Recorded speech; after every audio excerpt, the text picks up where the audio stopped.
Hola, comment est-ce que vous allez? Bon j'espérais qu'au moins que cette canicule serait finie avant la deuxième vidéo, mais apparemment non. Bon, on va faire avec. Aujourd'hui, j'ai envie de vous parler de comment j'ai vécu ma première année en école de cinéma, ce que j'en pense, et éventuellement, si vous aussi ça vous intéresse, les personnes pour qui c'est fait et celles pour qui c'est moins fait. Avant ça, je m'appelle Alice, j'ai 21 ans, mon rêve c'est de devenir réalisatrice et vous êtes les bienvenus sur ma chaîne YouTube.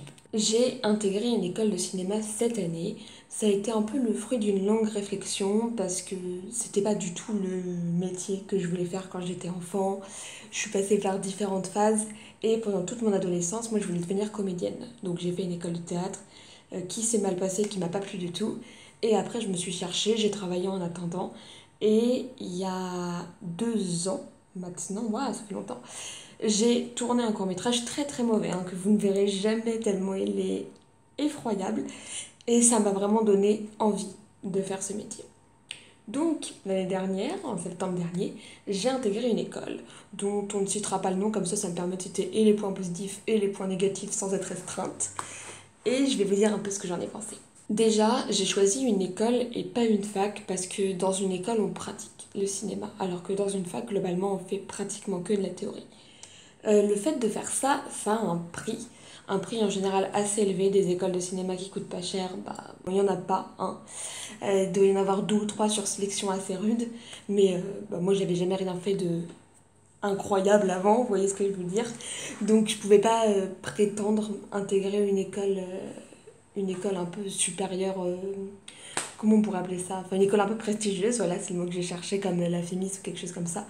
Donc juste, j'ai payé une école pour pouvoir faire du cinéma. Le gros point positif d'être dans une école de cinéma, c'est que tu baignes dans ce cadre-là. Ça te donne un cadre où le matin tu te réveilles, tu vas faire du cinéma, tu vas apprendre sur le cinéma, t'es entouré de gens qui, comme toi, ont envie de faire du cinéma. Donc forcément, ça motive, ça pousse à se dépasser et ça crée les choses. Le gros point négatif d'être dans une école de cinéma, c'est que bien que ça t'apprenne beaucoup de choses, le cinéma c'est un métier extrêmement compliqué et tu payes très cher pour, si ça se trouve, ne jamais faire ce métier de ta vie. Mon cursus à moi, il s'est passé comme ça. Dans mon école, on fait 4 projets chaque année. Et en première année, on a fait un projet full montage, un projet full photo et 2 petits courts-métrages qu'on a réalisés. Les 2 courts-métrages dessus, j'ai eu la chance d'être réalisatrice. Donc c'est quelque chose que tu choisis dans ton équipe, on est en équipe de 8 et on choisit ensemble qui va être réel, qui va faire le cadre, qui va être à la perche, tout ça. Et c'est des projets qui durent 1 et 2 minutes. Donc c'est des projets qui sont extrêmement courts, extrêmement réduits. Personnellement, j'ai adoré les faire parce qu'ils m'ont appris beaucoup de choses. Il faut savoir que même si c'est 1 ou 2 minutes, on fait quand même les 3 mois de pré-production qui viennent avant. Alors, attendez. Pré-production, c'est tout ce qui vient avant le tournage. Ça veut dire rechercher les décors, les budgets, les acteurs, écrire le scénario, tout ça. Le tournage, c'est ce que vous imaginez avec des gens qui font la lumière, des gens qui sont à la caméra et des gens qui sont à la perche au son, tout ça. Et après, vous avez la phase de montage. Là, vous voyez à quoi ressemble une phase de montage, je suppose. Et à chaque fois, les phases vraiment très très longues, c'était celle de pré-production que moi j'ai énormément aimé, même s'il y a un côté un peu frustrant de bosser 3 mois sur un projet pour qu'à la fin il dure 1 minute. Vous voyez ce que je veux dire? Genre, il y a un résultat qui est pas non plus à la hauteur des efforts que t'impliques. Donc ça, c'était un peu frustrant. Moi, j'ai beaucoup aimé mon année et ça m'a appris beaucoup de tout ce qu'il faut faire en termes de documents. Par exemple, si vous voulez, je peux vous montrer à quoi ça ressemble. Par exemple, vous voyez, pour notre projet de fin d'année, hop là. Super, vous voyez bien. Voilà, le document, globalement, ressemble à ça. Donc évidemment, c'est pas... Oui, puis il y a les catégories à côté, mais je vais pas tout vous montrer parce que sinon, on en a pour 10 ans. Mais quand je vous dis, c'est assez imposant, on en fait vraiment beaucoup. En termes de pré-production, enfin, on a des gros dossiers et les années supérieures, on sait qu'ils ont des dossiers encore plus gros que les nôtres. Donc en termes d'apprentissage, c'est utile de faire une école, d'apprendre vraiment ce qu'il va falloir faire, les documents dont on aura besoin, comment ça se passe en termes de poste, tout ça. et j'ai l'impression d'avoir appris beaucoup de choses. Là, pour vous citer un peu les cours qu'on faisait dans mon école, on faisait de la culture, on faisait de l'analyse d'image, on faisait de la pratique, évidemment, image, caméra, montage, son. J'ai dit image, caméra, je voulais dire lumière, caméra, montage, son. On faisait de l'anglais, on faisait du scénario, de la mise en scène, de l'expression orale pour apprendre à pitcher un projet, tout ça. Et de la méthodologie, voilà. Et un peu d'économie aussi, vite fait, mais on verra plus ça dans les années suivantes. Donc tout ça, globalement, c'est des compétences qui sont toujours utiles dans un enseignement. Évidemment, hein, toutes les compétences théoriques, vous pouvez les apprendre en regardant des vidéos, en lisant des livres, en suivant des cours en ligne. Enfin, il y a plein de manières, mais c'est vrai que l'école, je trouve, a cette manière d'apprendre qui est plus efficace que d'autres. Mais après, c'est personnel et moi, j'aime apprendre comme ça.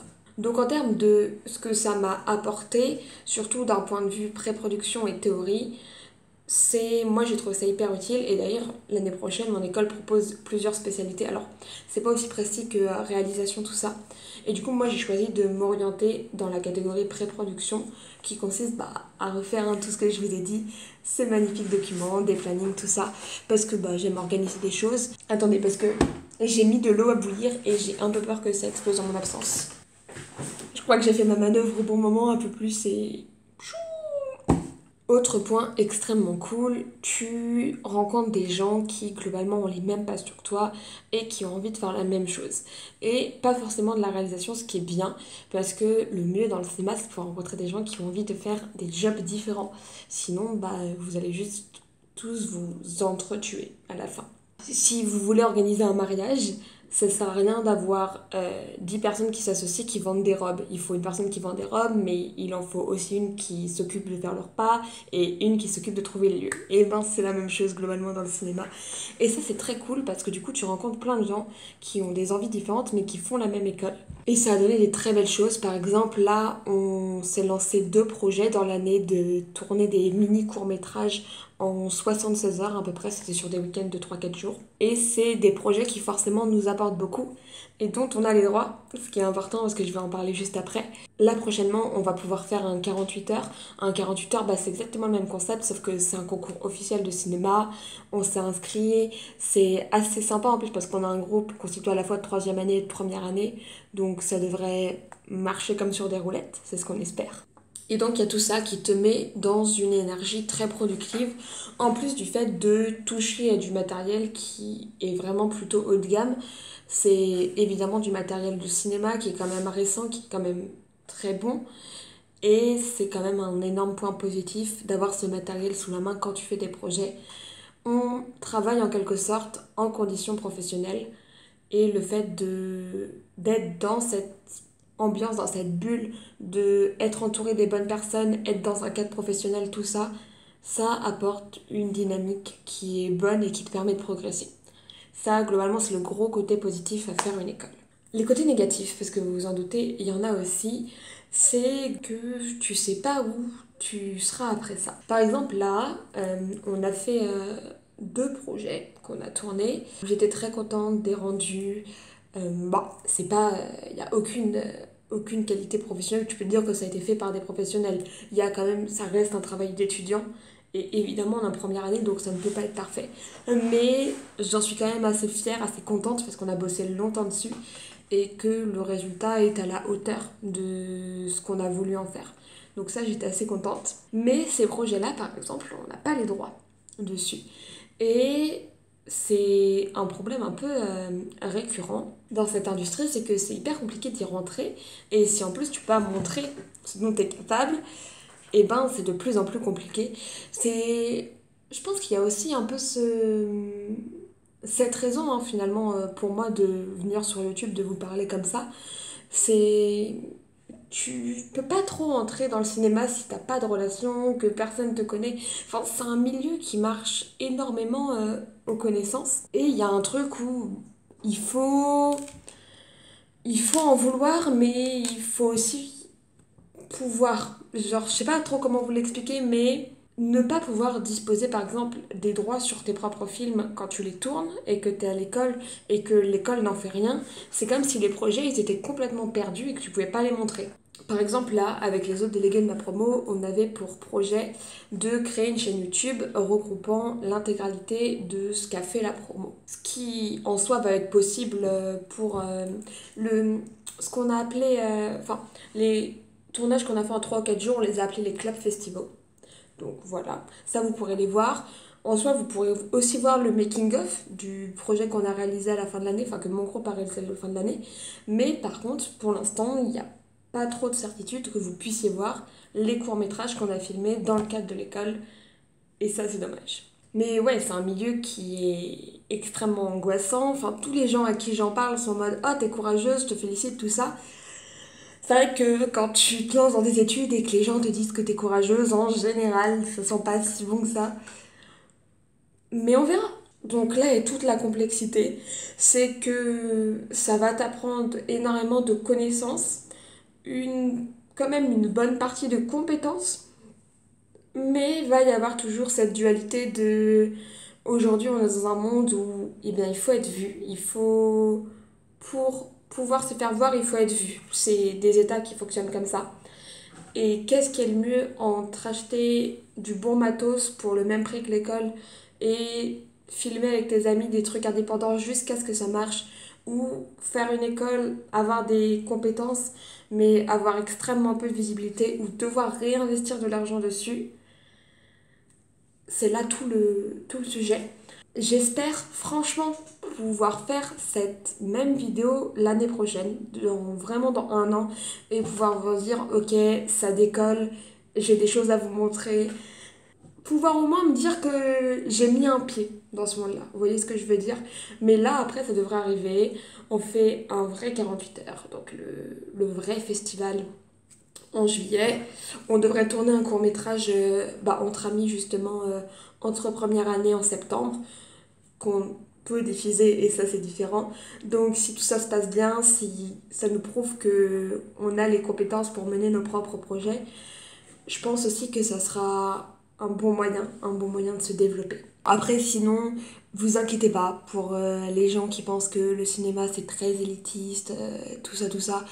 Franchement, ça ne l'est pas. Il y a assez peu de personnes que je rencontre en école de cinéma qui ont comme film préféré un film de 1940 en noir et blanc et muet. En vrai, ça arrive très rarement. Les gens sont quand même plutôt sympas. Enfin, c'est un milieu qui exige de travailler en équipe. J'espère avoir des trucs à vous montrer prochainement. Et en tout cas, c'est une affaire à suivre. Si jamais vraiment je peux récupérer les courts-métrages de mon école, je ferai en sorte de vous les montrer. S'ils veulent vraiment pas, je tricherai peut-être. Vous n'avez rien entendu. Et écoutez, on se retrouve bientôt pour une 3e vidéo. J'ai l'impression que pour l'instant je tiens le rythme. Oui, il y a 2 vidéos, je dis que je tiens le rythme. Pas de problème, on est bien les enfants. En tout cas, je vous souhaite... qu'est-ce que je peux vous souhaiter? Eh ben, je vous souhaite d'aller bien, de ne pas décéder pendant cette canicule, ça serait cool. Et on se retrouve prochainement. Likez cette vidéo, abonnez-vous, mettez un commentaire, c'est une obligation. Bisous!